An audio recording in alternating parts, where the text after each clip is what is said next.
à tous, j'espère que vous allez excellemment bien. Aujourd'hui, on se retrouve pour faire le débrief du Grand Prix du Japon.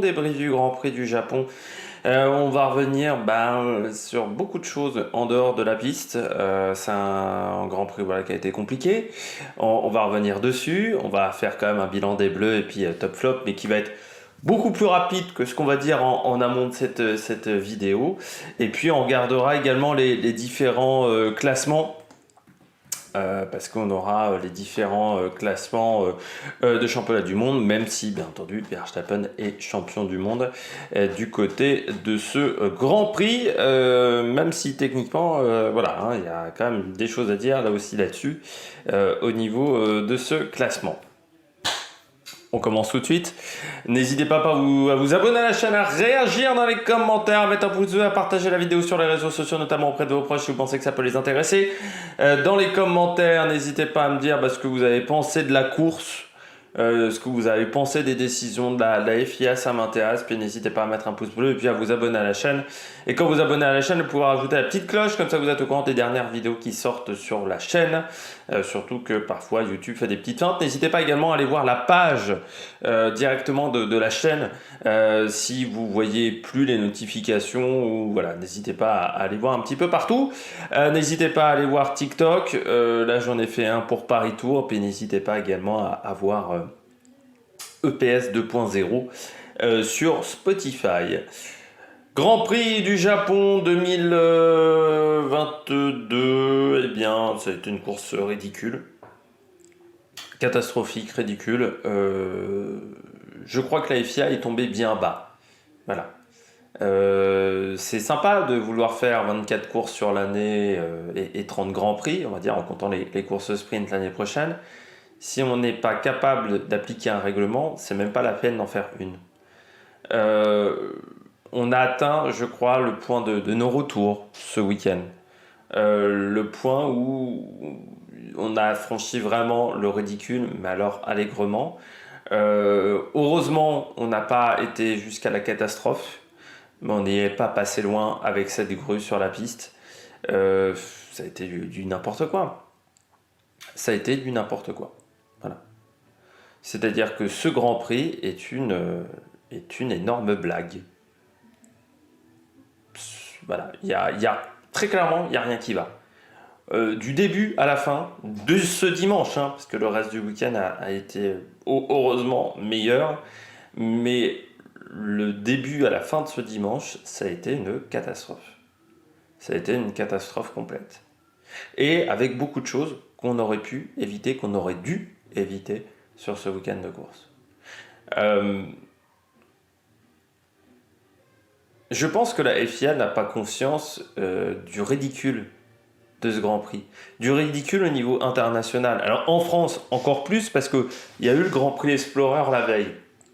Mais même à l'international, ils sont passés pour des branquignoles. Je rappelle que normalement la Formule 1, c'est l'élite des sports mécaniques. Si l'élite des sports mécaniques est ridicule, c'est toute la pyramide qui en subit les conséquences. Il faudrait que la FIA en ait conscience. Si l'élite n'est pas capable de courir et de faire respecter un règlement, alors autant vous dire qu'en course de Coupe de France des circuits, voilà. Si on ne respecte pas le règlement, ça va passer un peu mieux. Là, c'est l'élite des sports mécaniques. Si l'élite des sports mécaniques n'est pas capable d'avoir des commissaires de piste qui sont plus performants qu'en Coupe de France des circuits, ça pose quand même un énorme problème. Et ce qui fait que comme ce Grand Prix a été une catastrophe, c'est un Grand Prix qui est difficile à analyser pour moi, entre les pilotes qui ont été performants, les pilotes qui ont été un peu plus en difficulté, parce que ça a été tellement du n'importe quoi avec la direction de course que ça a été difficile.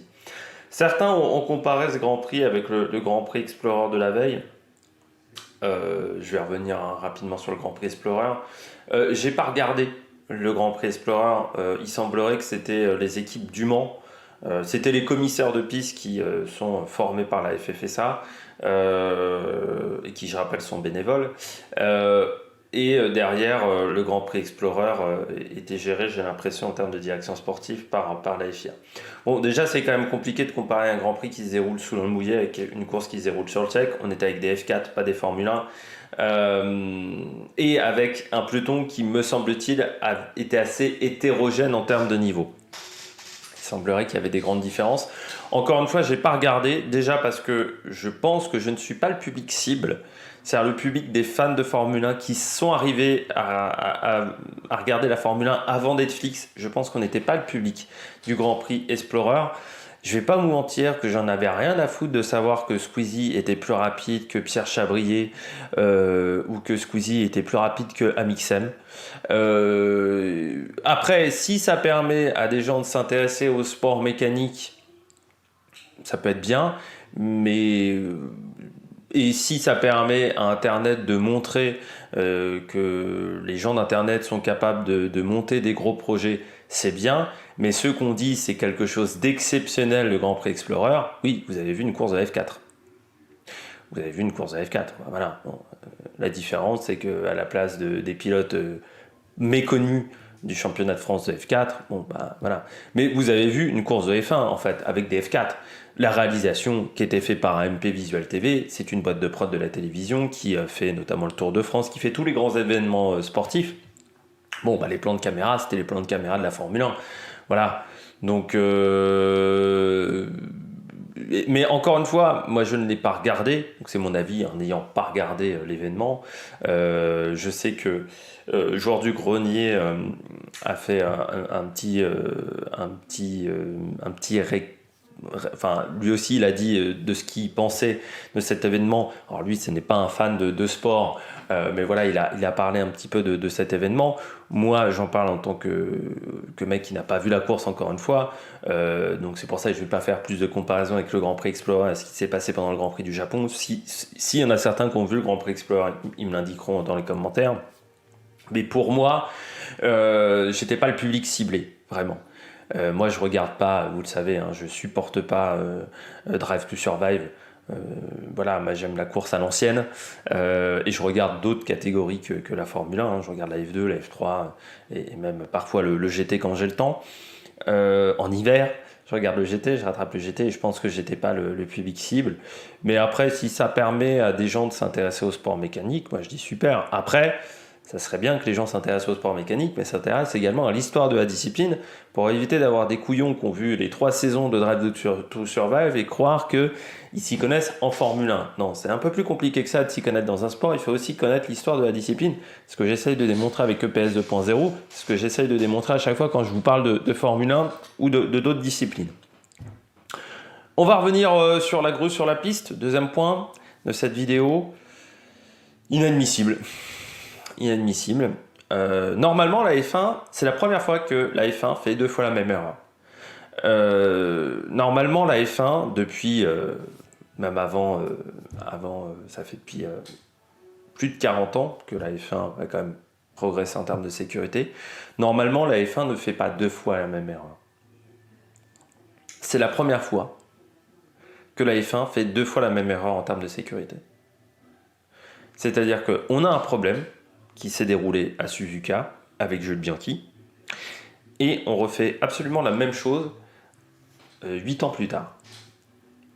Et c'est là où il y a un énorme problème. C'est là où il y a un énorme problème parce que cette grue n'aurait jamais dû être sur la piste.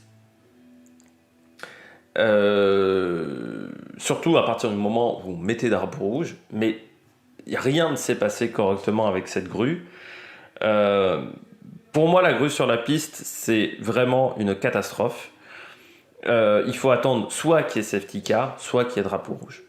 Soit qu'il y ait safety car, et encore une fois, qu'il y ait safety car et que le peloton soit regroupé. Si le peloton n'est pas regroupé, on ne met pas de grue sur la piste. C'est ce qui s'est passé à Monza. Monza, la grue ne posait absolument pas de problème à ce moment-là. Parce que je rappelle que la voiture de sécurité est une voiture qui est faite pour ralentir le rythme des voitures, ce que beaucoup de pilotes de F1 ne comprennent pas. C'est là pour permettre aux personnes d'être en sécurité sur la piste, de pouvoir travailler en sécurité sur la piste, donc de ralentir le rythme du peloton. Ce qu'on oublié beaucoup de pilotes de Formule 1. Mais la grue sur la piste, on est passé à ça de la catastrophe. Mais vraiment. Et ce qui est incroyable, c'est que ça soit sur la même piste. Si les commissaires de piste ne sont pas capables d'assurer la sécurité d'un Grand Prix de Formule 1, on ne va plus à Suzuka. C'est pas compliqué. Si on va à Suzuka, c'est que normalement, les commissaires, la piste est conçue pour la Formule 1. Et là, on refait la même erreur. Normalement, on ne refait pas les mêmes erreurs. On a, par exemple, l'accident de Senna. On a vu qu'il y avait d'énormes problèmes au niveau latéralité, au niveau des accidents. Bam, on a remonté on a baissé la vitesse des Formule 1, on a remonté beaucoup de choses. Je pense à l'accident, même à l'accident de Jules Bianchi, on a appris, on a mis en place le halo. On évite, en Formule 1, normalement, on ne fait pas 2 fois la même erreur, comme en IndyCar, comme dans d'autres disciplines, quand il y a un accident. En IndyCar, voilà, quand, je ne sais plus en NASCAR, quel pilote avait tapé le mur, on a modifié la manière de concevoir les murs. Sauf que là, on a refait la même erreur. Et si le circuit n'est pas capable d'assurer la sécurité des Formule 1, on va plus à Suzuka. Alors c'est dommage pour les fans japonais qui sont sympas, mais si ce circuit n'est pas capable d'organiser un Grand Prix, il ne faut pas y aller. Encore plus quand ce circuit ne draine pas l'eau. Ce qui est quand même exceptionnel aussi, c'est qu'en plus de la grue sur la piste, qui est inadmissible, le comportement de la FIA également envers Pierre Gasly est inadmissible. Et c'est un manque de respect total envers la famille de Jules Bianchi. Outre ça, c'est que la piste ne draine toujours pas l'eau. Ce qui était le problème au moment de l'accident de Jules Bianchi, parce qu'il était parti en aquaplaning à cause du fait que le circuit ne drainait pas l'eau. 8 ans plus tard, le circuit ne draine toujours pas l'eau. On a des rigoles énormes sur la piste. On a une piste qui ne sèche pas. C'est-à-dire que ce que je laisse passer pour Singapour la semaine dernière, c'est un circuit en ville. Un circuit en ville, vous êtes obligé d'utiliser le drainage urbain habituel. Donc forcément, c'est moins performant que sur une piste de Formule 1. Sauf que là, on est sur un circuit permanent. Donc c'est pas normal que sur un circuit permanent, on ait d'énormes rigoles sur la piste. C'est pas normal que sur un circuit de Formule 1 moderne, on ait des voitures où il y a d'énormes flaques d'eau qui traversent la piste et une piste qui ne sèche pas. C'est pas normal. Donc, outre le fait que les commissaires de piste ont merdé, alors je ne sais pas si c'est la direction de course ou les commissaires de piste, ou une incompréhension entre la direction de course et les commissaires de piste, parce qu'il faut savoir que les Japonais parlent très mal anglais, c'est un pays qui est très nationaliste, le Japon, on en avait parlé au moment des Jeux Olympiques, donc est-ce qu'il y a eu un problème de compréhension entre la direction de course et les commissaires qui ne parlent pas peut-être un mot d'anglais, mais dans ce cas-là, il faut améliorer la formation des commissaires, et on revient toujours au même problème, on ne vient pas sur le circuit à partir de ce moment-là, ou soit... il faut faire autre chose. Voilà, il faut aller à Motegi, il faut aller à Fuji. Il y a d'autres circuits au Japon. Le Japon est quand même un pays qui a de nombreux circuits. Sinon, il faut aller sur notre piste. Si Suzuka n'est pas capable d'organiser le Grand Prix, il faut aller à un autre endroit. Je continue avec le règlement et le titre de Verstappen. Alors, le règlement qui a été bafoué pendant ce Grand Prix. Déjà, le règlement a été modifié à plusieurs reprises et devient incompréhensible pour tout le monde. Suite à Spa, le règlement a changé.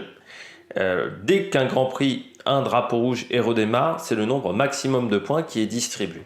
Alors ça déjà, c'est complètement illogique. Avant, c'était la longueur du Grand Prix qui faisait foi, donc maintenant, s'il y a un drapeau rouge, ça change le règlement. Ça déjà, c'est complètement illogique, c'est complètement con. Pour éviter les demi-points, sauf que à vouloir simplifier un truc, on l'a rendu encore plus compliqué. Et le titre de Verstappen, c'est du grand n'importe quoi quand même. Et en plus, c'est terrible pour Verstappen parce que ça fait 2 fois que le titre... qu'il n'a pas la joie naturelle d'un titre.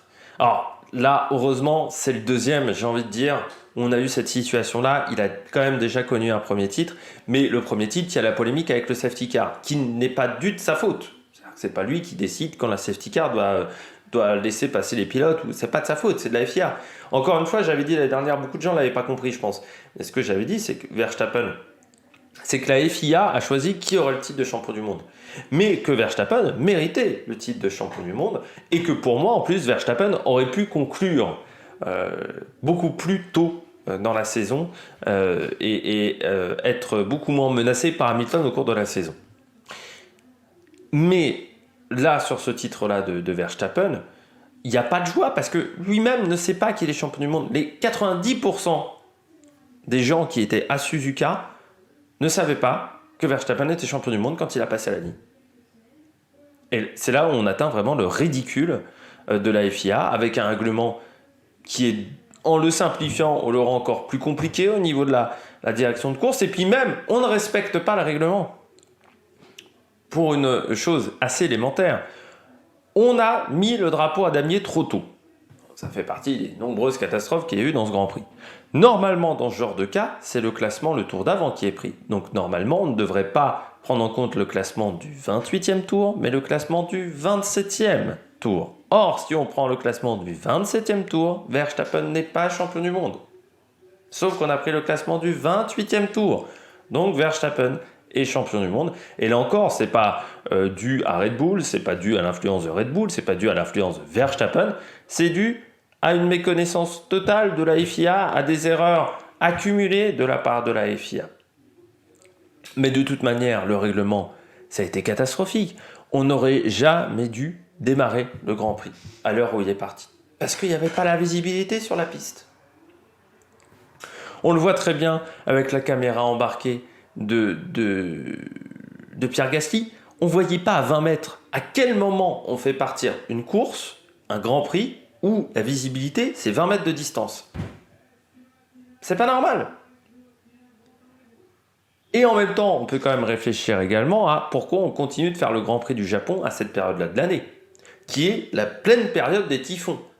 Moi, je me souviens notamment de la moto. À l'époque où la moto allait à Suzuka, on y allait au mois de mars. À Suzuka, c'était en tout début de saison. Et au mois de mars, il y avait de la pluie, mais on n'avait pas ces problèmes de couverture nuageuse extrêmement basse qui réduit énormément la visibilité. Et de brouillard.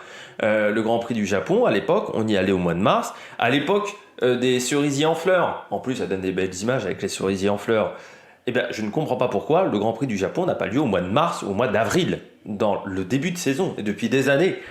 Parce que ça veut dire que le Grand Prix, à chaque fois, il pleut, les conditions sont atroces pour les spectateurs, et même pour les pilotes, les pneus ne marchent pas parce qu'il fait trop froid. Enfin, c'est des conditions qui sont vraiment pas bonnes pour courir correctement. Donc pourquoi on ne court pas un peu plus tard dans la saison? Et de toute manière, on n'aurait jamais dû partir parce que les pneus, parce que les conditions climatiques n'étaient pas bonnes et que le circuit, il y avait des rigoles de partout sur la piste.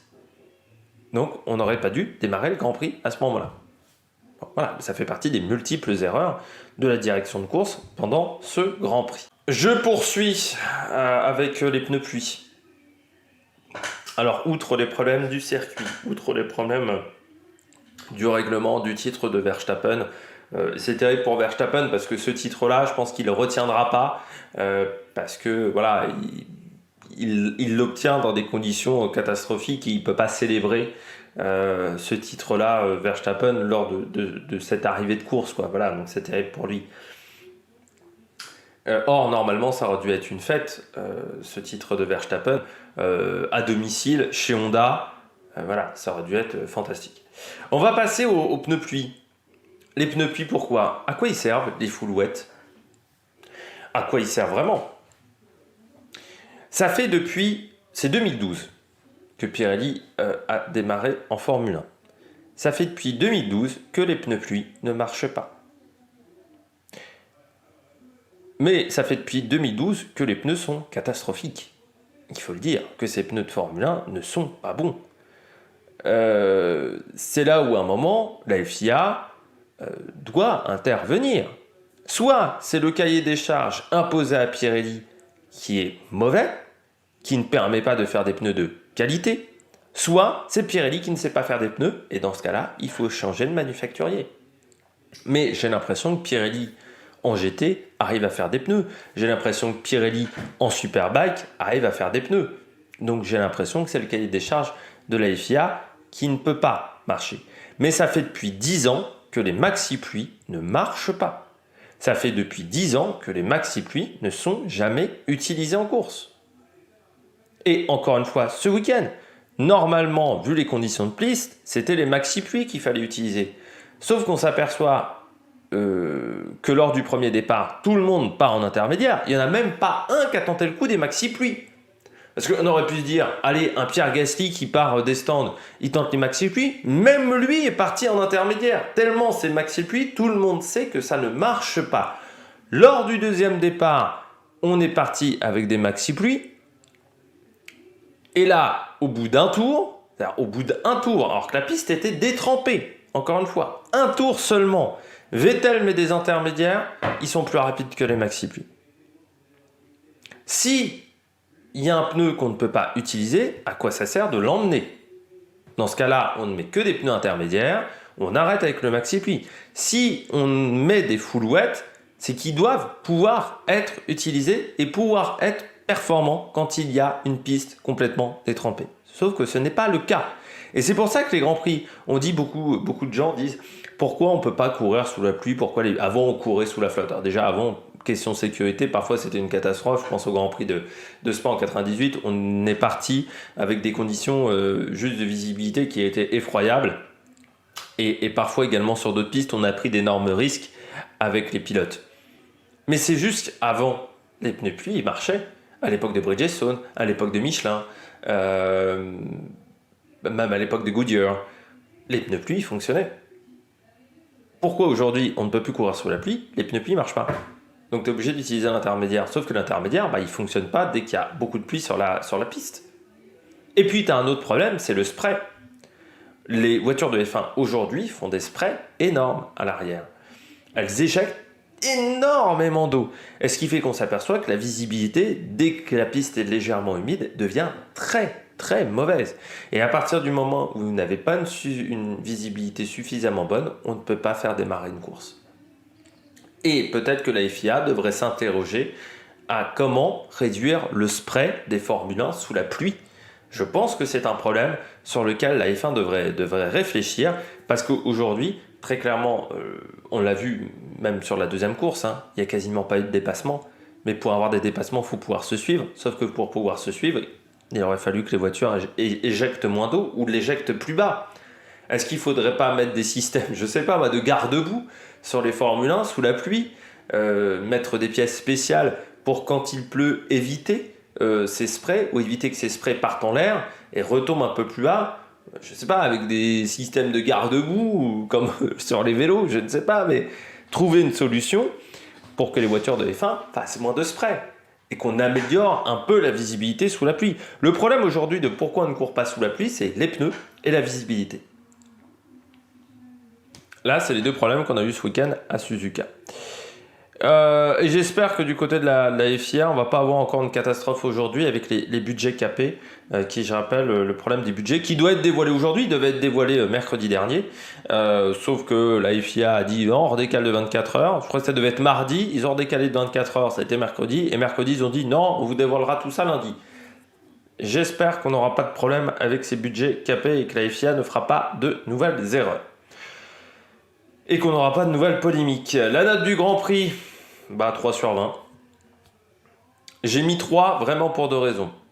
Les qualifs où il y a eu une belle bagarre et où la piste améliorait énormément et où vraiment on a eu une belle bagarre en qualification. Et pour le public japonais qui est toujours fantastique et qui est fan vraiment des sports mécaniques. S'il n'y avait pas eu le public japonais et pas eu cette bagarre en qualification, c'était 0. Parce que pour moi, on est dans le ridicule total. Voilà, c'est une catastrophe. Voilà. J'ai mis 3 pour le public japonais et les qualifications. On passe tout de suite au bilan des Bleus. Le bilan de course qui va être très court parce que j'ai pas grand chose à dire pour la plupart des pilotes. Je commence avec Esteban Ocon. Pour Esteban Ocon, c'est un très bon week-end. C'est son meilleur résultat de la saison avec une 4e place. Ça permet également à Renault de repasser devant McLaren, de reprendre même un petit peu d'avance sur McLaren au championnat.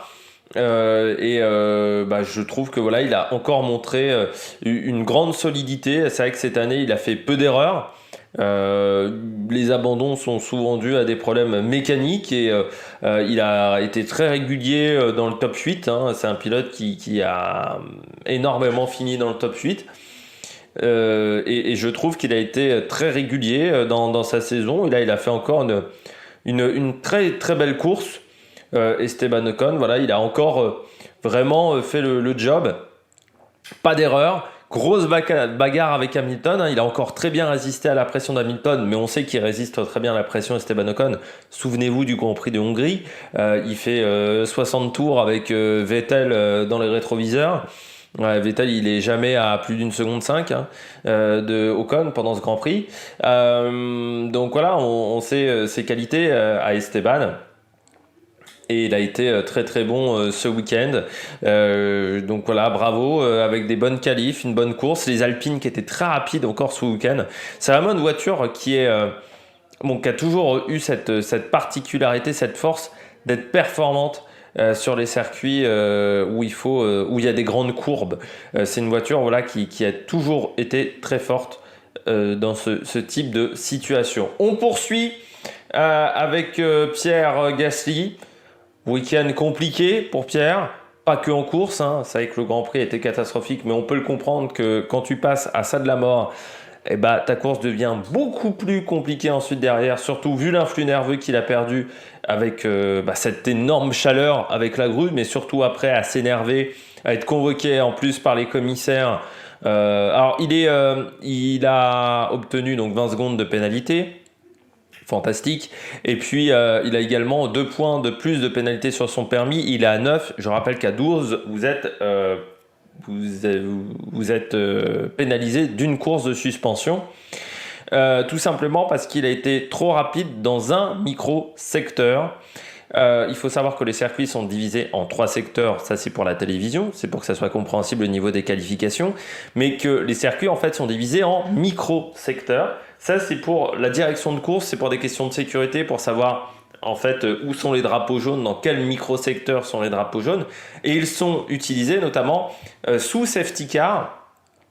Parce que quand le safety car est déployé, il se met devant la première voiture, mais en fait, si vous êtes à 40 secondes, vous devez rattraper le safety car et vous mettre, créer un peloton.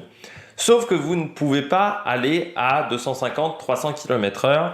Vous devez respecter un temps qui est un delta time. Et il semblerait que sur un des microsecteurs du circuit, il soit plus rapide.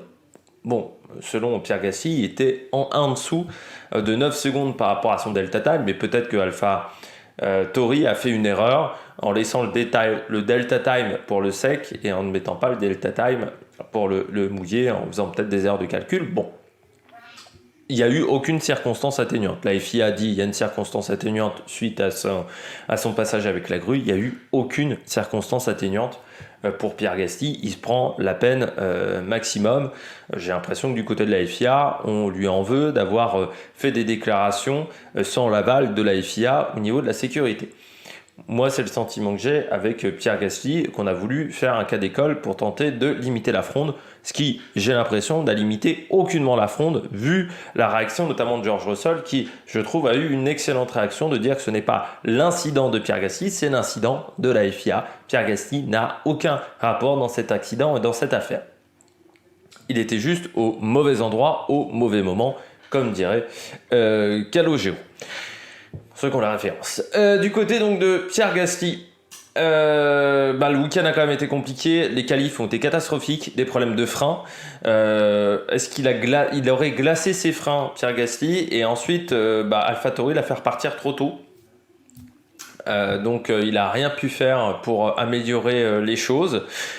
Et encore une fois, une erreur en qualification d'AlphaTauri en termes de stratégie, ça arrivait trop souvent cette année de la part d'AlphaTauri. C'est aussi une des raisons qui ont fait que Pierre Gasly a eu une année très compliquée, outre le fait que la voiture était mauvaise, et que parfois il a aussi commis des erreurs, Pierre Gasly, dans cette année 2022. Je pense qu'il attend avec impatience vivement 2023 pour Pierre, je pense, pour se bagarrer avec une voiture meilleure et être en lutte avec Esteban Ocon, avoir un vrai point de référence également qu'il n'a pas avec Tsunoda, qui n'est pas assez performant. Et je pense que la fin de saison va être compliquée pour Pierre Gasly. J'espère même qu'après ce Grand Prix du Japon, que les équipes et les pilotes s'uniront pour vraiment dire à la FIA que ça commence vraiment à devenir catastrophique.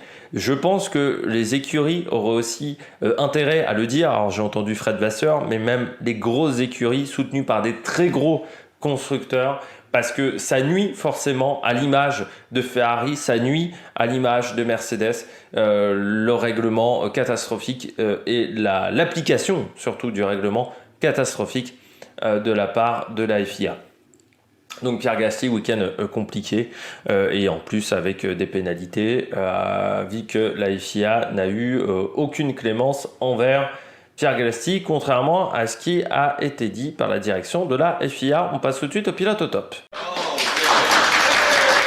Du côté des pilotes au top, je vais aller assez vite, je commence avec Verstappen. Week-end encore de domination de la part de Verstappen, mais comme toute cette saison, ça éclate ce titre. Il a fait preuve d'une domination incroyable. Alors certes, il avait une bonne voiture, mais il ne s'est pas raté. À part ces 2 abandons pour problèmes mécaniques, il a toujours été à l'arrivée. Et surtout, son pire résultat, ce sont 2 7e places à Singapour et en Grande-Bretagne. Sinon, il a gagné 1, 2, 3, 4, 5, 6, 7, 8, 9, 10, 11, 12 Grands Prix, 12 victoires en une saison. Il faut rajouter à ça une 2e place en Autriche et une 3e place à Monaco pendant ces week-ends. Red Bull a la meilleure voiture. Red Bull a complètement compris ce règlement. Alors, est-ce que Red Bull a dépassé son budget? On le saura, j'espère, aujourd'hui, et j'espère qu'il n'y aura pas de polémique là-dessus. Mais Red Bull a dominé la saison. Voilà, Verstappen est champion du monde, mais c'est totalement mérité de la part du pilote néerlandais qui a fait un beau champion. C'est terrible qu'il soit couronné dans ces circonstances-là. Voilà, c'est terrible pour lui parce que il fait une belle saison. Voilà, il a fait du bon travail et je trouve que le fait qu'il soit couronné avec encore une énorme polémique de la part de la FIA, ça nuit à son aura de pilote. Voilà, je trouve ça dommage. Alors, encore une fois, je n'aime pas l'homme, je n'aime pas le comportement en dehors de la piste du pilote, mais il a un sacré coup de volant, c'est indéniable. Et il a dominé la saison. Et en sport, on s'en fiche de savoir si le mec est bon si le mec a un bon comportement en dehors du terrain de sport. Ce qui compte, c'est la performance en piste majoritairement. Et là, du côté de Verstappen, voilà, 306 points, il n'y a pas grand-chose à dire. Il a été meilleur que tout le monde. Et puis, il a profité également des erreurs de ses adversaires. Ou du manque de performance de ses adversaires. C'est que Sergio Pérez a une 2e partie de saison un peu moins bonne que la première, et Charles Leclerc, il y a eu les errances de Ferrari en milieu de saison qui coûtent très cher à la Scuderia, et puis surtout le fait que du côté de chez Ferrari, les évolutions n'aient pas aussi bien marché que chez Red Bull. Et puis là, sur cette course, Red Bull qui a fait 1 et 2, mais on peut quand même noter que la Red Bull était largement au-dessus sur ce circuit, avec notamment une gestion des pneus assez formidable de la Red Bull qui n'usait absolument pas les pneus, et ça a été vraiment incroyable de la part de cette équipe. Charles Leclerc, 3e pilote sur le podium. C'est un week-end où il ne pouvait pas aller chercher Red Bull. Voilà. Peut-être que ça aurait été différent si en qualif il ne se rate pas dans le dernier secteur sur sa dernière tentative, mais bon, les Red Bull étaient tellement au-dessus au niveau de la gestion des pneus que de toute manière, je pense que ça aurait été compliqué pour Charles Leclerc pour résister à Verstappen qui est en pleine baraka, en pleine confiance avec sa voiture. Bon, voilà, il prend la 3e place, pas d'erreur ce week-end pour Charles Leclerc. Il reste au contact de Pérez pour la place de vice-champion du monde, qui sera l'un des intérêts de cette dernière partie de championnat, qui sera le dauphin de Sergio Pérez, et puis l'objectif d'aller chercher des victoires toujours pour Charles Leclerc en cette fin de saison. Après là, c'est vrai que ce week-end, en qualif, l'écart est seulement de 10 millièmes, mais en course, il finit loin à plus de 30 secondes. Verstappen était intouchable, et puis il était quand même à 4 secondes de Pérez. Alors je sais bien qu'il y a eu également les pénalités hein, dans tout ça, mais bon, c'était impossible d'aller chercher Verstappen pendant la course. Vraiment, Verstappen était au-dessus et les Red Bull étaient au-dessus en termes de gestion de pneus. Puis je termine avec Vettel. J'ai envie de dire que Vettel, sur les dernières années de carrière, a toujours été excellent sous la pluie. C'est vrai, hein, ou dans les conditions difficiles. On se souvient de la Turquie, il avait été très très bon. C'est un pilote qui aime les conditions difficiles en cette fin de carrière. Bon voilà, ça rappelle que Sébastien Vettel, il n'est pas quadruple champion du monde pour que dalle non plus, et que Mark Webber n'était pas un branquignol non plus, son équipe à l'époque. Bon bah voilà, il fait une très belle course, une très belle remontée, avec cette bagarre avec Fernando Alonso où ça joue à quelques millièmes entre les deux. Ça a peut-être été le seul intérêt de cette fin de course, avec la bagarre entre Ocon et Hamilton. Et ça a été vraiment une très très belle fin de course entre les deux. Donc voilà, belle victoire, enfin belle pardon, 6e place de Vettel. Je ne vais pas en rajouter non plus. Du côté de Sébastien Vettel sur cette course. On termine avec les bonnets d'âne. Je commence avec Alfa Romeo du côté des bonnets d'âne. Un Grand Prix compliqué encore pour Alfa Romeo. C'est vrai que Alfa Romeo avait fait une bonne première partie de saison et puis derrière il y a eu vraiment un coup d'arrêt pour Alfa Romeo depuis quelques courses. Hein. Je rappelle que les derniers points qu'a récupéré Alfa Romeo c'était lors du Grand Prix d'Italie avec la 10e place. Avec une 10e place, mais en fait la dernière fois que les deux voitures ont été dans les points, c'était au Canada. Et c'est même la seule fois de l'année où les deux voitures ont été dans les points, avec Zhou et Bottas. Mais voilà, ça fait depuis quelques courses. On voit qu'il y a très nettement depuis le Canada une baisse de régime de l'équipe, avec un double abandon dès le Grand Prix d'après en Grande-Bretagne. Et puis ensuite, énormément de résultats où l'équipe n'a pas marqué de points. Et là encore, hein, ce week-end, double résultat hors des points, 15e et 16e du côté de l'équipe. C'est pas des très grands résultats et ça montre aussi que du côté d'Alfa Romeo, on n'a pas réussi à comprendre comment marchait la voiture, car on n'a pas réussi à faire des évolutions sur cette voiture. Et on le comprend aussi avec Bottas qui n'est pas allé en Q3 depuis quelques courses. L'écart entre les deux pilotes qui reste assez stable aussi, hein. Ça c'est pas top pour Zhou. Il y a toujours 2-3 dixièmes entre lui et Bottas, et cet écart ne s'est pas vraiment réduit. Et pourtant Zhou a désormais un peu plus d'expérience que Bottas, et l'écart reste assez est encore un peu trop important entre les deux pilotes. Je rappelle qu'en Formule 1 on juge déjà envers votre équipier. Mais ça a été compliqué, je trouve, pour le week-end de ce Grand Prix du Japon pour cette équipe. Donc voilà, l'objectif va être de faire mieux dans les prochains week-ends de course. Mais est-ce qu'ils auront la capacité de finir sur une bonne note? Il reste 4 Grands Prix.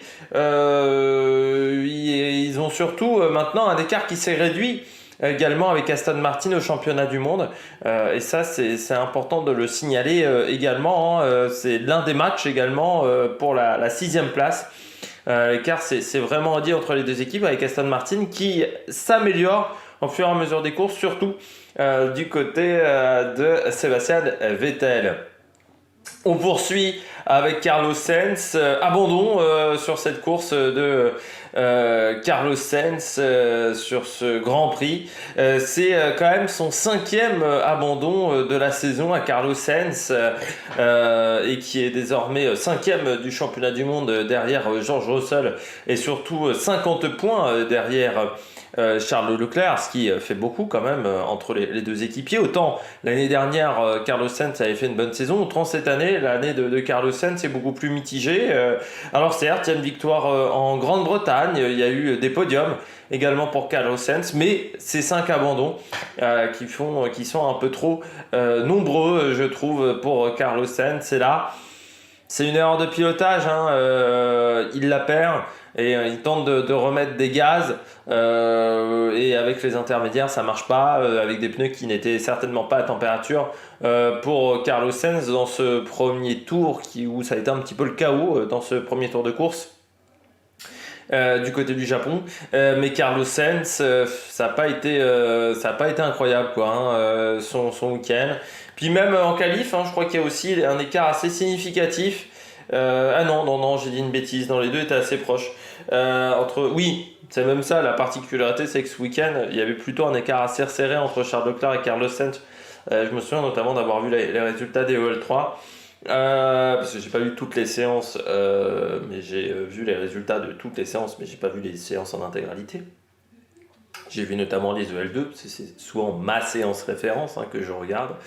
Et donc du côté de Carlos Sainz, bah ouais, il y a un week-end pas top, une course pas top, l'abandon, un nouvel abandon, ça fait beaucoup. Puis celui-là, il fait quand même aussi un petit peu mal au moral pour Carlos Sainz. Et puis je termine avec Tsunoda. Pas beaucoup plus performant que Pierre Gasly, et pourtant ce week-end, Pierre Gasly était en grande difficulté, notamment avec les freins. C'est surtout moi, son attitude toujours à la radio, quoi. On lui a reproché ça déjà l'année dernière. Et il a toujours cette même attitude à la radio d'engueuler ses ingénieurs, de ne pas faire ce qu'on lui demande. Quand on lui demande de faire des choses, de les engueuler, c'est pas très mature, et surtout c'est pas mature pour un pilote de Formule 1. C'est-à-dire qu'un pilote qui joue un peu l'enfant pour y gâter, quoi, Tsunoda, on l'a fait monter trop vite en Formule 1, ça c'est sûr. Il va avoir une 3e saison l'an prochain. Tsunoda, elle sera cruciale pour la suite de sa carrière. S'il s'en sort, il aura des possibilités. S'il se fait manger par De Vries, c'est fini pour sa carrière en Formule 1, on le reverra plus. Et dans les sports mécaniques, il se peut que ça soit ensuite compliqué pour lui. Mais je trouve que ouais, c'est un pilote qui s'emporte beaucoup trop, et il manque de self-control. Voilà, il manque réellement de self-control Tsunoda, et ça nuit à ses performances, ça nuit au niveau de ses résultats. Je trouve que son attitude, voilà, m'énerve énormément. Autant sur la première année on pouvait dire oui, bah, il est jeune, bon, voilà, il a besoin de prendre de l'expérience et ça va peut-être s'améliorer avec le temps. Autant là, non, c'est vraiment des erreurs bêtes de la part du pilote. Je termine forcément avec les différents classements. Le classement pilote, Max Verstappen est champion du monde, 366 points devant Sergio Perez et Charles Leclerc, la bagarre, un point d'écart entre les deux. Ensuite, on retrouve George Russell, Carlos Sainz, Lewis Hamilton, 181 points, 101 points pour Lando Norris, Esteban Ocon qui va peut-être réussir à passer la barre des 100 points en cette fin de saison. 8e devant Alonso et Valtteri Bottas. Vettel remonte à la 11e place. Pierre Gasly 13e, et puis Lance Stroll 15, Mick Schumacher 16, Tsunoda 17 et Nicolas Latifi qui marque ses premiers points cette saison avec la 9e place, et donc 2 points pour Nicolas Latifi, le pilote canadien, donc qui égalise par rapport à Nick De Vries. Du côté du classement constructeur, Red Bull est en tête avec 619 points. Le titre semble compliqué. Ça va être compliqué que le titre échappe à Red Bull. Et Ferrari 2e, qui a maintenant une belle marge de sécurité sur Mercedes. Alpine 4e, 13 points d'avance sur McLaren 5e. Alfa Romeo 6 avec 7 points d'avance sur Aston Martin, et l'écart se réduit. Vous retrouvez ensuite As, AlphaTauri à égalité avec 34 points. Et Williams qui est donc 10e avec 8 points grâce aux 2 points supplémentaires marqués par Nicolas Latifi. Les premiers points marqués par Nicolas Latifi cette saison. On se retrouve donc pour le prochain Grand Prix. Le prochain Grand Prix, ça sera le Grand Prix des États-Unis. Ça sera mi-octobre, entre le 21 et le 23 octobre pour le Grand Prix des États-Unis. Et on attaquera l'enchaînement États-Unis-Mexique. D'ici là, n'hésitez pas à vous abonner à la chaîne, n'hésitez pas à réagir dans les commentaires, n'hésitez pas à mettre un pouce bleu, et puis nous on se retrouve pour de nouvelles aventures sur la meilleure production. Ciao ciao!